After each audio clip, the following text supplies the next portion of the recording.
পৃথিবীতে এমন কিছু স্থান আছে যেখানে মানুষের সাহসও থমকে দাঁড়ায়। এমন কিছু রহস্যময় দ্বীপ রয়েছে যেখানে সূর্য উঠলেও আলো যেন ছুঁতে পারে না। আজ শুনুন এক ভয়াল দ্বীপের সত্যিকারের কাহিনী, যেখানে আল্লাহর সাহায্য ছাড়া কেউ বাঁচতে পারেনি। সমুদ্রের গভীরে ছিল এক অজানা দ্বীপ। দূর থেকে দেখলেই গা শিউরে উঠত। কালো মেঘে ঘেরা, নির্জন আর অদ্ভুত নীরব ছিল। একদিন একদল তরুণ ভ্রমণ পিপাসু বন্ধু মিলে সমুদ্রপথে সেই অজানা দ্বীপের উদ্দেশ্যে বের হল। দ্বীপটি দূর থেকেই অদ্ভুত লাগছিল। মেঘ জমে থাকা আকাশ, বাতাসে গা ছমছম করা শীতলতা, আর কোথাও কোনো পাখির ডাক নেই। যেন একটা পরিত্যক্ত স্থান।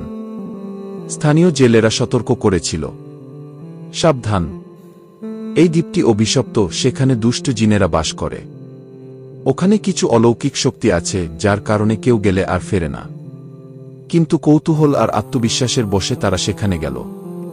জেলের কথাকে তারা উপেক্ষা করল। প্রথমে সব কিছুই শান্ত ছিল, দ্বীপের সৌন্দর্যতায় সবাই মুগ্ধ হল। কেউ বলল, জেলেরা যা বলেছে হয়তো সব মিথ্যা।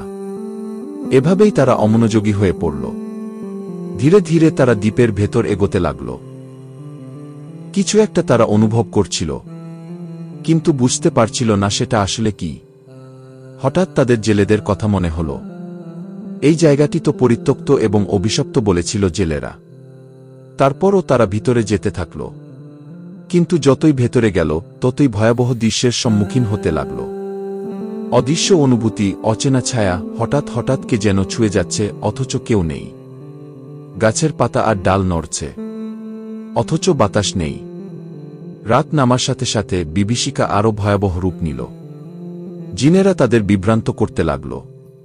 কখনো কে যেন পেছন থেকে ডাকছে, কখনো পায়ের কাছে মাটিতে ছায়া নড়ে উঠছে। চারপাশ থেকে ভেসে আসতে লাগল অদৃশ্য আওয়াজ।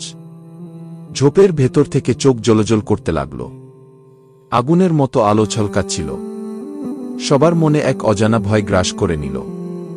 তারা দৌড়াতে শুরু করল, কিন্তু যত দৌড়ালো ততই যেন অন্ধকারে হারিয়ে গেল। কেউ কেউ বিভ্রান্ত হয়ে একে অপরকে হারিয়ে ফেলল। এক সময় তারা বুঝতে পারল, যত দৌড়াচ্ছে ততই দ্বীপের গভীরে হারিয়ে যাচ্ছে। ভয় আর হতাশায় কেউ কেউ চিৎকার করল, কেউ মাটিতে পড়ে গেল। তারা বুঝল এটা কোনো সাধারণ জায়গা নয়। জেলেদের কথাই সত্য। জিনদের অস্তিত্ব কুরআন দ্বারাও প্রমাণিত। জিনদের অবহেলা করে তারা বড় ভুল করেছে। তখন এক বন্ধু কান্নাজড়িত কণ্ঠে চিৎকার দিয়ে উঠল এবং বলল, আমরা আল্লাহকে ভুলে গেছি, চলো সবাই মিলে আল্লাহর কাছে সাহায্য চাই। দোয়া করি আল্লাহ যেন আমাদের এই বিপদ থেকে হেফাজত করেন, কারণ আল্লাহর সাহায্যই একমাত্র পরিত্রাণের উপায়। সবাই মাটিতে বসে পড়ল। কাঁদতে কাঁদতে আল্লাহর কাছে সাহায্য চাইতে লাগল। হে আল্লাহ, তুমি ছাড়া আমাদের আর কোনো উপায় নেই, তুমি আমাদের রক্ষা করো। কেউ কেউ কুরআনের চূরা ফাতিহা, আয়াতুল কুরসি, চূরা ফালাক এবং চূরা নাচ তেলাওয়াত শুরু করল। অদ্ভুতভাবে আল্লাহর কালাম উচ্চারিত হতেই চারপাশের অন্ধকার যেন সরতে লাগল। ঠিক সেই মুহূর্তে তারা দেখতে পেল একটি জায়গায় আলো ঝলমল করছে। মনে হলো যেন কোনো পথ খুলে গেছে। সবাই সেই আলোর দিকে দৌড়াল। আলোর পথ ধরে হাঁটতে হাঁটতে তারা দ্বীপের কিনারায় এসে পৌঁছাল। সেখানে তাদের নৌকাটি অক্ষত অবস্থায় ভেসেছিল।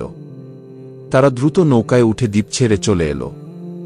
পরে তারা জানতে পারল সেই দ্বীপ আসলেই এক অভিশপ্ত জায়গা ছিল, যেখানে বহু মানুষ হারিয়ে গিয়েছিল, কারণ তারা সেখানে গিয়ে নিজের সাহসের জন্য অহংকার করত, যার ফলে আল্লাহকে স্মরণ করত না। কিন্তু যারা বিনীত হয়ে আল্লাহর কাছে সাহায্য চাইত, শুধু তারাই বেঁচে ফিরত।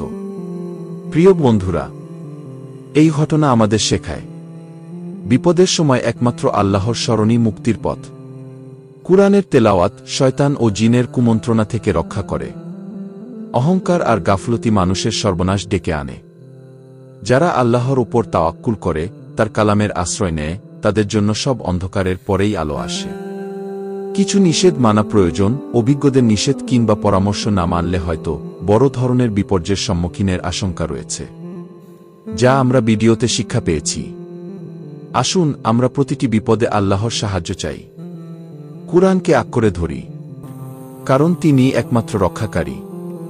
আপনাদের যদি এই কাহিনী ভালো লেগে থাকে, শিক্ষা হয়ে থাকে, তাহলে অবশ্যই শেয়ার করুন, সাবস্ক্রাইব করুন আমাদের চ্যানেল, আর লিখে জানান আপনার জীবনে কখনো এমন কোনো অলৌকিক সাহায্যের অভিজ্ঞতা হয়েছে কিনা।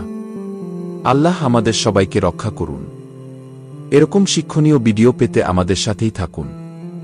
আসসালামু আলাইকুম ওয়া রাহমাতুল্লাহ।